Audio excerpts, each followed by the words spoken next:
Okay, hello everyone, this is Maple3 Industrial Trust third quarter FY24-25 financial results dated 22nd January 2025. Right, we look at the key highlights. Right, third quarter FY24-25 net property income is up 2.6% year on year. Distribution to unit holders is up 2% year on year. DPU is up 1.5% year on year. Right, so generally everything looks quite good. Right, the higher net property income is driven by contributions from the Tokyo acquisition, Osaka data center, and new leases and renewals. Right, so their weighted average rental revision rate of 9.8% across all property segments in Singapore. Right, this is very positive. It means that they are trying almost 10% more in Singapore if they renew the portfolio, renew the rental. Right, however, this is slightly lower than the 10.7% they announced last quarter. Right, and also Singapore rental revision, if I'm not mistaken, has dropped. The occupancy has dropped. Right, so weighted average lease to expiry has increased quarter on quarter by 0.1 years. This one I don't think is that important. Right, they completed the proposed acquisition of a freehold mixed-use facility with redevelopment potential in Tokyo, Japan. Alright, and they retained approximately 7.9 million from a distribution reinvestment plan for last quarter's distribution. Right, so that means some unit holders decided to take their dividends in units instead of cash. Right, so they managed to save this amount of cash. Right, if you look at DPU, right, in my opinion, there is a slight uptrend forming. Right, the nice uptrend here was broken by this drop, after which the dividend more or less stayed flat until the 3.36 and 3.36 here. Right, then after that 3.43 is a slight upwards trend forming in my opinion. Right, and 3.37 and 3.41. Right, so in my opinion there's a slight upward trend here forming. Right, hopefully that reverses their recent not so good results. Right, anyway, let's compare third quarter this year against the quarter last year. Right, revenue is up 2%. Revenue is up 2%. Property operating expense is up 0.1%. Right, so whenever I see this is lower than this, I think generally management has done a good job in keeping expenses under control. Right, net property income is up 2.6%. Borrowing cost is down 0.3%. I think this is the part that I'm actually very happy to see. Right, later I'll do a quarter-on-quarter comparison of borrowing costs, and I'll tell you why I think borrowing cost has peaked for MIT and is showing in the numbers. Right, distribution declared by joint venture, this one looks scary, it's down 15%, but this already happened last quarter. Right, so it's not entirely unexpected. Right, this is due to the fact that there's higher borrowing costs from repricing of mature interest rate swaps. Right, so this one I expect this value to probably stay around this number going forward lah. So it won't be as high as before. Right, available amount for distribution is up 2.2%. Distribution to unit holders is up 2%. Distribution per unit is up 1.5%. So generally it's a positive thing. Right, I tried to have a look at these two numbers and see how much is boosted by net divestment gains. Right, so I compared the divestment gains here, which is divestment gains being distributed here, which is 3.35 million, and here, which there are two, so sum of them is 3.15 million. They're very close. Right, so what I did was, instead of minusing everything out, I just took the difference. So the difference is about 200,000. So I just strip this by 200,000, then calculate the DPU, and I find that it's quite close lah. It's comparable, so I won't bother to adjust this 1.5%. It's probably 1.4 something percent. Right, something like that. Alright, so I'll take this number as it is. Right, not very impacted by the divestment gains. Right, if I'm comparing this year and last year's performance. Right, 9 months versus 9 months, I'm not going to talk about it because I think I do a quarter by quarter comparison is more meaningful.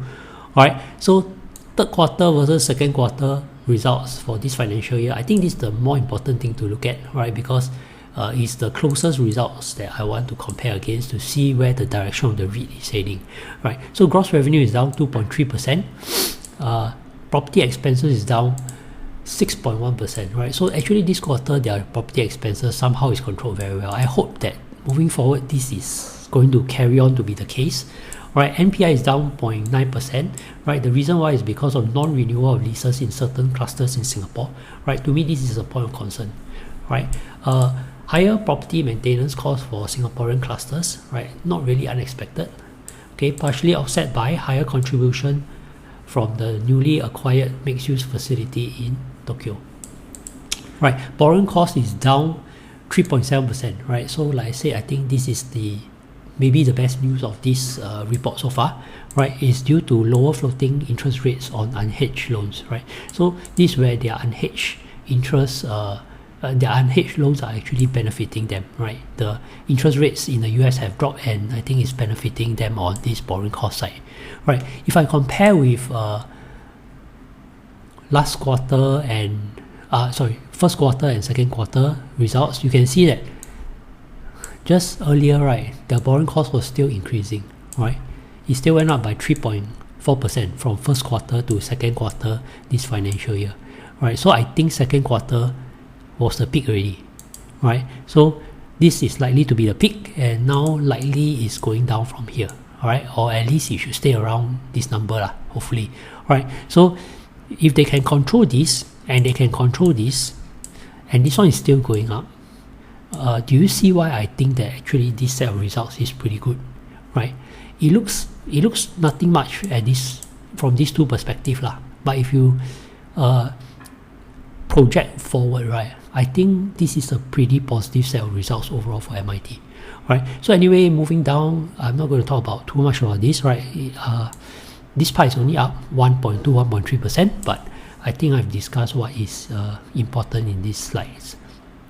Right, NAV is up slightly, 1.74, right, from 1.72 the last round.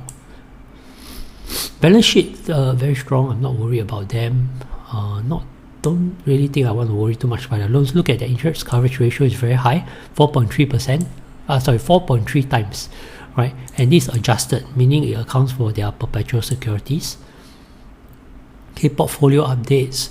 I'm only going to talk about occupancies, right? So you can see, okay, this one is very, very weak, 50%, but light industrial building is very small. It's 0.6% of overall portfolios under management. So I think I'll just ignore this, right? However, if we look at these two, it's relatively weak. Both are below 90%, right? And I think there is a slight downtrend, right? You can see that slightly downtrendish.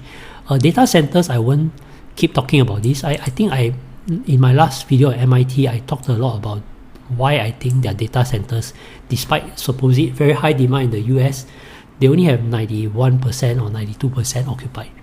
Alright, so this is also a slight concern for me, frankly. Yeah, I don't think I'll talk about this. No.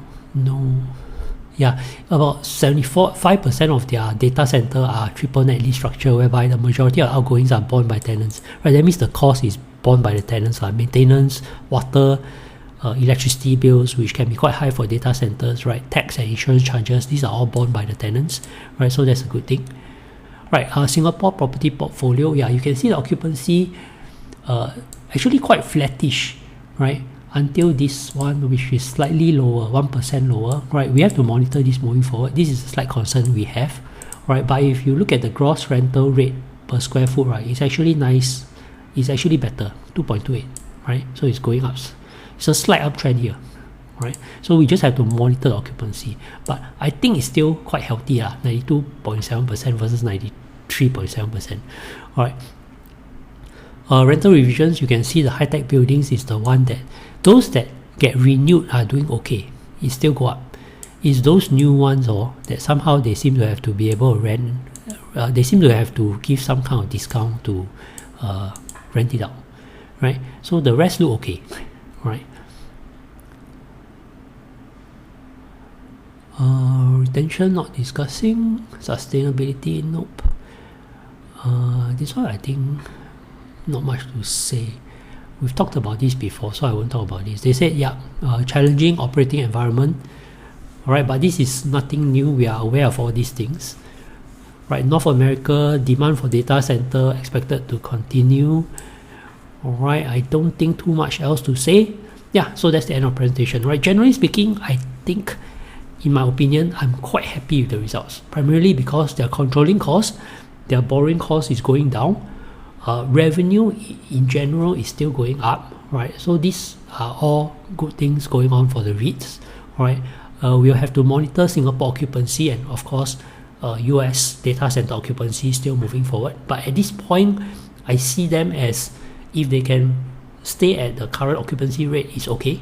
If they can improve, it's a bonus, right? So again, none of what I say is financial advice, all right? I could be wrong, all right? So please do your own due diligence, and thank you very much for listening.